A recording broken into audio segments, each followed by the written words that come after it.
Somos muchos los profesores, los docentes, los científicos que sabemos que la teoría de la evolución es un fracaso. ¿Por qué es un fracaso? Vamos a tratar de explicarlo, yo lo voy a leer porque lo tengo escrito.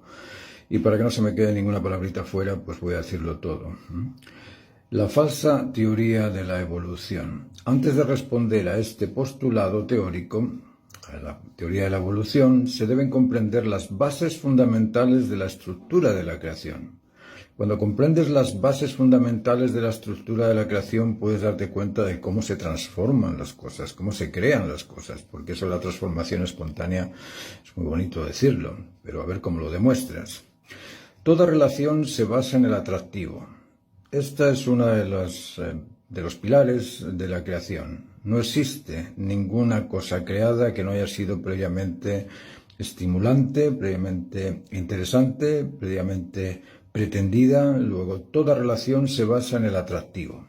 Crear es una relación entre una intención y algo intencionado, acorde con el principio de causa y efecto, principio de correlatividad, base fundamental de la ciencia. Es decir, este principio de que toda causa es a su efecto y que todo efecto es correspondiente a la causa, eso permite a la ciencia deducir, si no, no podrían, o inducir, si no, tampoco podrían. No se podría afirmar algo que es cierto si no existe la correlatividad, concordia o semejanza entre un criterio y un significado. Eso se debe al principio de correlatividad o de causa y efecto. Todo acto se debe a la razón que lo justifica necesario. Todo acto se debe a la razón que lo justifica necesario. Piensa en eso. Si todo acto contiene información de su identidad, de su integridad y de su dignidad, no es un acto casual, espontáneo o al azar. Es el producto resultante de una razón que justifica su existencia, su porqué y su para qué. Consecuentemente, la razón de ser justifica su necesidad originaria, y esa necesidad es la suma de intención, selección y poder. En todo acto producido existe una intención, selección y poder. Toda voluntad se motiva en la expectación a disfrutar un beneficio. Toda voluntad se motiva en la expectación a disfrutar de un beneficio. El beneficio derivado de la razón de ser por algo y para algo que necesita ser satisfecho es el estímulo que impulsa el proceso de consecución de lo necesario.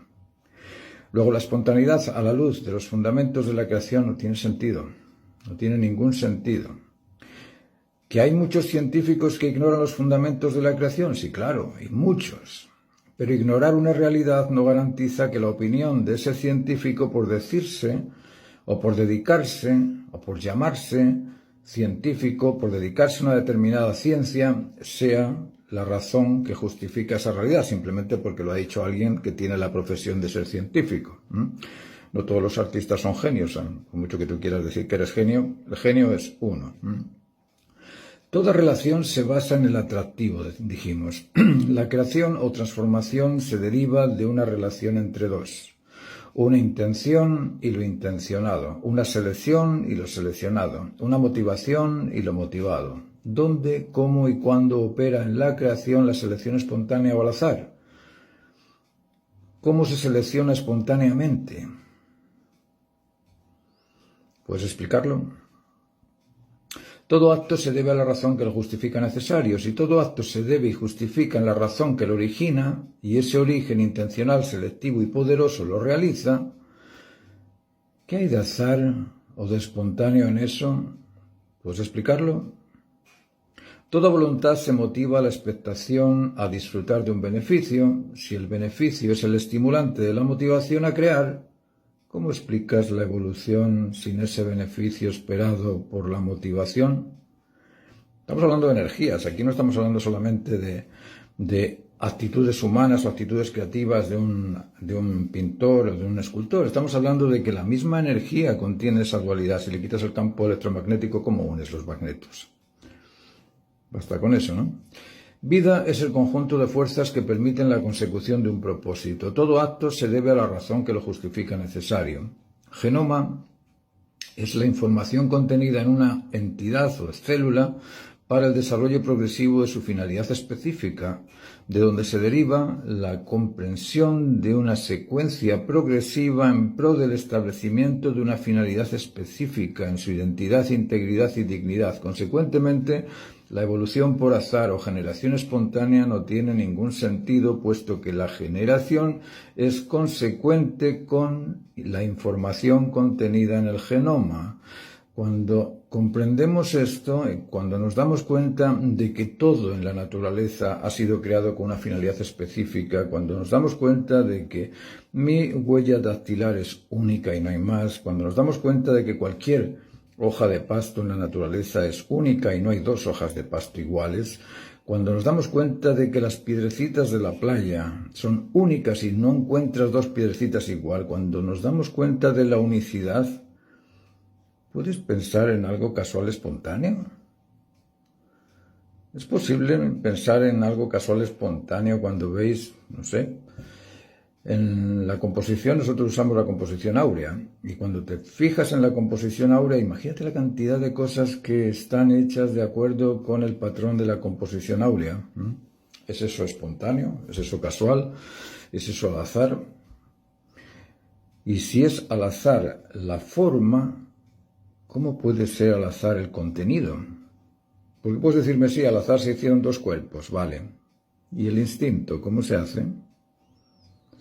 El instinto es la naturaleza directiva inherente en cada cuerpo. Es la naturaleza directiva de todos los animales, de todas las plantas, de todos los átomos, moléculas, partículas, células, de todo el sistema operativo del cosmos. Todo ese sistema operativo está o se debe a la ordenanza que lo ordena, porque cosmos es un orden, pero para que se ordene ese orden necesitas una ordenanza que lo ordene. Esa ordenanza que existe en todo es un atributo de valor. Por eso las cosas existen, porque valen para esa cadena trófica, porque valen en alguna posición de esa cadena trófica para ordenar el sistema, o ordenar los sistemas, ¿no?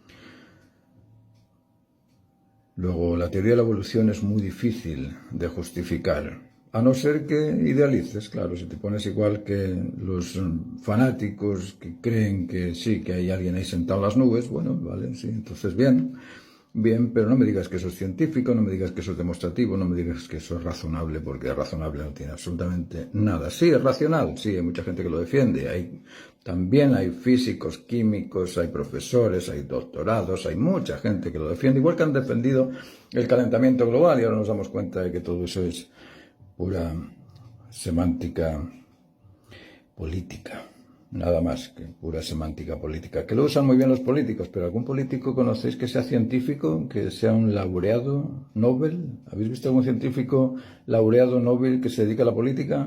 No, ¿por qué? Porque para ser político necesitas seguirte de las estadísticas, no de la razón, no de la verdad, solamente de las estadísticas. Y así no se hace el genio. El genio no se hace por estadísticas, se hace por el descubrimiento de la sabiduría. Os dejo, que tengáis un buen fin de semana y espero que esta conversación os haya servido al menos para cuestionaros cosas. Vale, chao.